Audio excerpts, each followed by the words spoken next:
Well, hello and welcome to another instalment of Geek of the Week. My name's Dave Hext. I'm the principal percussionist of the Halle, and I want to respond to a question we've had from Ruth, who's a lady from Nottingham who comes to our concerts there, and she's asked a few questions about the timpani and percussion. So I'll start off with addressing the timpani. She wanted to know what the difference was between the sticks that we use, the different sticks that we use.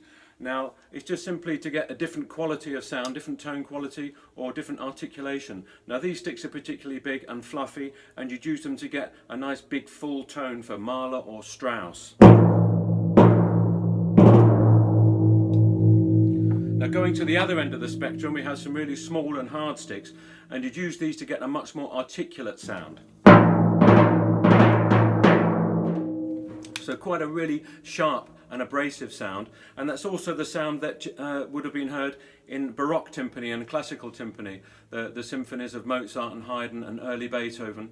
That's the sounds that the composers would have heard, because that's the sticks and the type of timpani that were used in those days.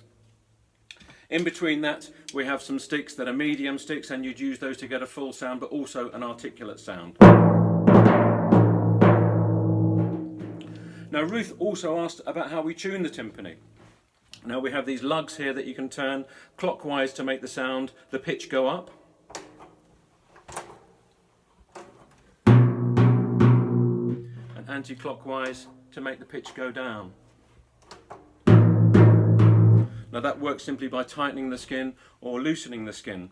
Now, these days we have chromatic timpani, which have a pedal which can move all the lugs at the same time very quickly while you're actually playing. So that means you can play scales on the timpani, you can play tunes on the timpani, which means these days the timpani have a much more prominent role to play in the symphony orchestra.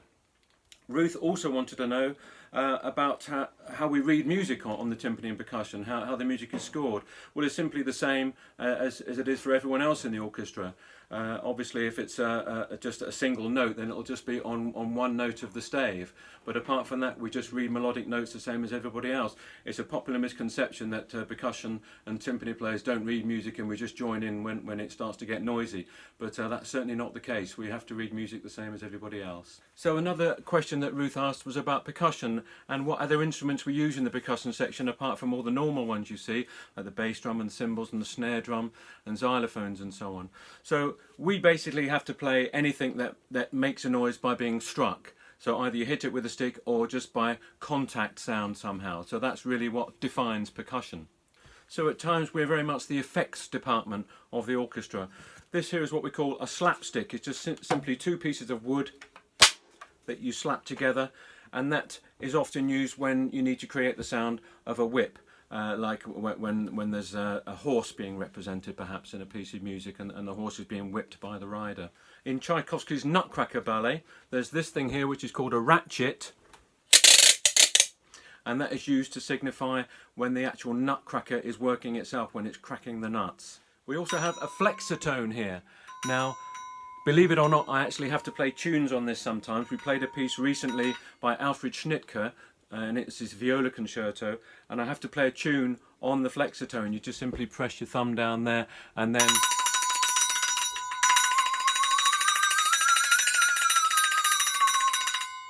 Now, Ruth also asked which composers are best known for writing lots and lots of different percussion effects, and Messiaen was always a marvellous composer for percussion. We played a piece of his, an opera called St. Francis of Assisi, which we performed at the Salzburg Festival in 1998. We've done a fantastic recording of the piece as well. And he wrote for so much percussion in that. We had to play a wind machine, which was a large barrel that you rotate with some canvas draped over it, so it makes the sound, supposedly, of the wind. We also have an ocean drum, which is simply a drum full of ball bearings.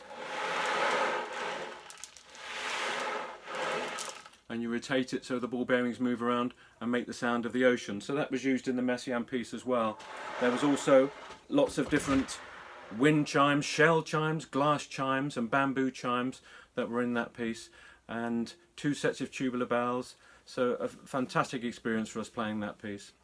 We also played a piece recently by Eric Satie, the French composer, called Parade. And there was lots and lots of really strange percussion in that. I had to play a bottle phone, which was different tuned bottles strung up on a rack. If you go into YouTube actually and put in David Hext Percussion, you'll see me playing that. We also had to play typewriters, and I had to make splashing sounds, so all sorts of strange things we have to do. Really anything that no one else wants to do in the orchestra just gets thrown to the back and we have to play it. So not necessarily percussion instruments, but whistles as well. There's a Swanee whistle here. We had to play those in a Harry Potter concert we did recently.